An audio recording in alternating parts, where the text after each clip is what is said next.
Bismillahirrahmanirrahim. Assalamualaikum warahmatullahi wabarakatuh. Saya Amalia Dwi Resti, saya dari Prodi PAI Pendidikan Agama Islam Padem. NIM saya adalah 181211119. Di sini saya akan menjelaskan mengenai administrasi personalia untuk memenuhi tugas mata kuliah saya, yaitu media pembelajaran pendidikan agama Islam. Selanjutnya yaitu penjelasan yang pertama, pengertian administrasi personalia. Administrasi personalia adalah segenap proses penataan yang bersangkut paut dengan masalah di sekolah dengan menggunakan tenaga kerja dan demi tercapainya tujuan sekolah yang ditentukan sebelumnya. Administrasi personalia adalah serangkaian proses kerjasama mulai dari perencanaan, penggerakan, dan pengawasan dalam bidang personalia dengan mendayagunakan sumber yang ada secara efektif dan efisien, sehingga semua personil sekolah menyumbang secara optimal bagi pencapaian tujuan pendidikan sekolah yang telah ditetapkan. Selanjutnya yaitu adalah perencanaan personalia. Perencanaan personalia ini adalah merencanakan personel secara efektif dan efisien agar sesuai dengan kebutuhan perusahaan dalam membantu terwujudnya tujuan perusahaan. Selanjutnya yaitu adalah pengadaan pegawai. Maksud dari pengadaan pegawai ini adalah proses kegiatan pegawai untuk mengisi formasi yang kosong atau yang lowong karena pegawai itu telah keluar, baik karena pensiun atau karena adanya pengeluasan organisasi ataupun karena alasan yang lainnya. Selanjutnya yaitu pemanfaatan. Apa sih pemanfaatan itu? Pemanfaatan itu adalah merupakan upaya pelibatan secara aktif para personil dalam kegiatan penyelenggaraan kerja untuk mencapai tujuan lembaga. Selanjutnya, pembinaan pegawai. Pembinaan pegawai ini yaitu menurut Undang-Undang Nomor 8 Tahun 1974 tentang pokok-pokok kepegawaian dengan tegas menggariskan bahwasannya pembinaan pegawai didasarkan atas sistem karir dan sistem prestasi kerja.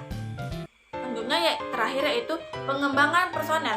Maksud dari pengembangan personel ini adalah seorang pegawai yang profesional harus selalu dinamis dalam artinya yaitu di dalam prestasi kerjanya atau kinerjanya seorang pegawai dituntut untuk meningkatkan kualitas dirinya tersebut.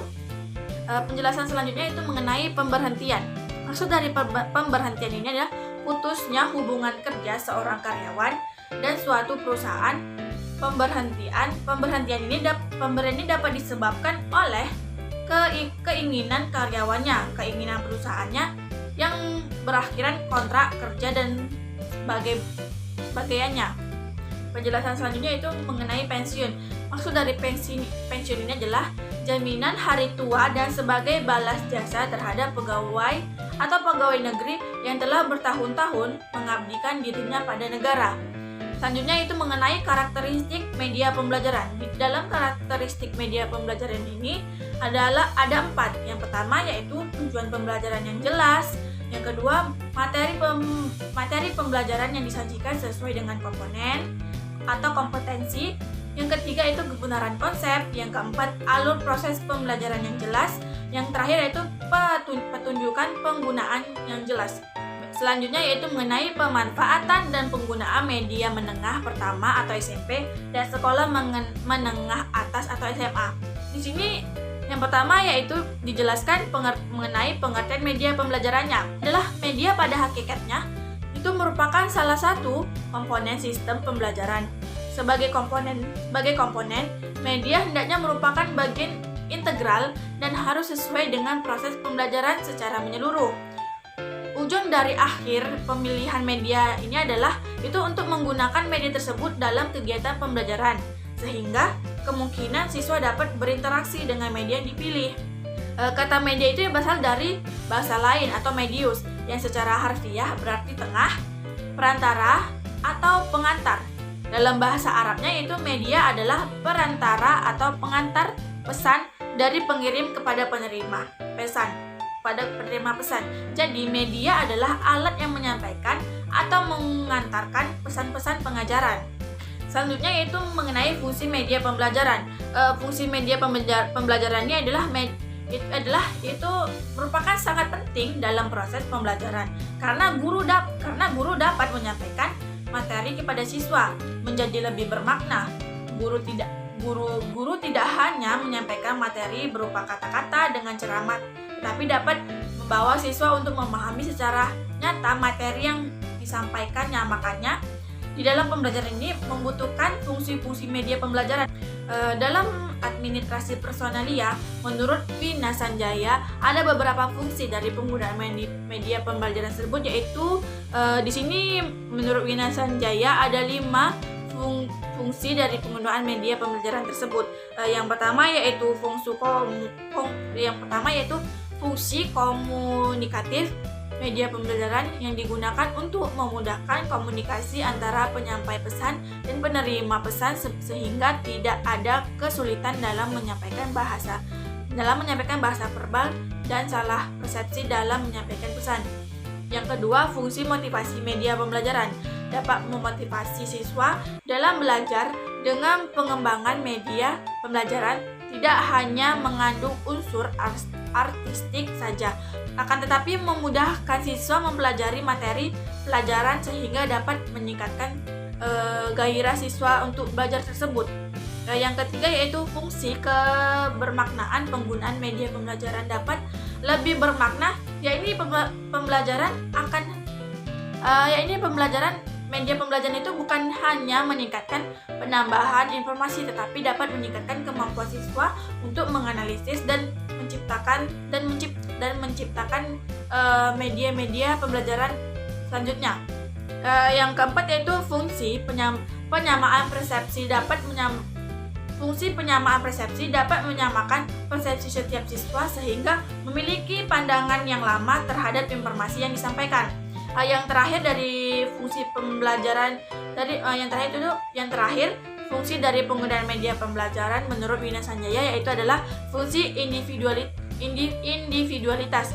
Dengan latar belakang siswa yang berbeda, baik itu pengalaman, gaya belajar, kemampuan siswa, maka media pembelajaran dapat melayani setiap kebutuhan individu yang memiliki minat dan gaya belajar yang berbeda. Yang terakhir yaitu manfaat media belajar. Yang pertama di sini ada 4 manfaat media belajar. Yang pertama yaitu saya akan jelaskan. Yang pertama, pengajaran lebih menarik perhatian siswa sehingga dapat menumbuhkan motivasi belajar. Yang kedua yaitu bahan pengajaran akan lebih jelas, makanya sehingga dapat lebih dipahami siswa serta memungkinkan siswa menguasai tujuan pengajaran dengan baik. Yang ketiga yaitu dengan metode pembelajaran bervariasi, tidak semata-mata hanya komunikasi verbal melalui penuturan kata-kata, lisan pengajaran, siswa tidak bosan dan pengajar tidak kehabisan tenaga. Yang keempat yaitu siswa lebih banyak melakukan kegiatan belajar sebab tidak hanya mendengarkan penjelasan dari pengajar saja, tetapi juga aktivitas lain yang dilakukan seperti mengamati, melakukan mendemonstrasikan dan lain-lainnya. Kesimpulan dari administrasi personalia ini itu adalah pendidikan atau sekolah itu adalah suatu bagian administrasi yang mengurusi ketenaga kerjaan yang ada di dalam suatu organisasi sekolah untuk mempermudah tercapainya tujuan yang telah ditetapkan. Media pembelajaran berfungsi sebagai sumber belajar dan salah satu cara untuk siswa memperoleh informasi dari guru. Manfaat dari media pembelajaran ini itu adalah pedoman untuk guru mencapai tujuan pembelajaran yang berkualitas, meningkatkan minat dan motivasi siswa dalam belajar agar lebih efektif dan efisien lagi. Baiklah, mungkin itu saja yang dapat saya sampaikan mengenai administrasi personalia dan pengertian dan fungsi-fungsi dari media pembelajaran administrasi personalia. Mungkin dari penjelasan saya ada yang kurang atau ada yang tidak jelas, saya mohon maaf. Sekian dari penjelasan saya akhiri. Wassalamualaikum warahmatullahi wabarakatuh. Dan semoga dari penjelasan ini bisa bermanfaat bagi teman-teman semua dan baik untuk kita semua.